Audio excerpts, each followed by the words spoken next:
Good morning, this is Chris Blanks with Paragon Inspection, and today I want to show you two types of structural movement caused by two different sources in the house we're looking at today.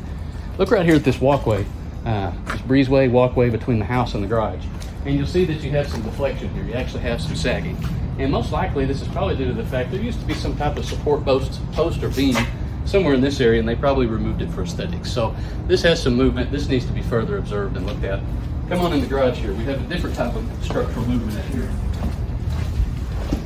As you can see here in the foundation of the garage, we've got some significant cracking, and it also shows up on the edges of the foundation and in some other areas. So two different types of structural movement, one caused by probably move of structural members, the other caused by movement of the foundation.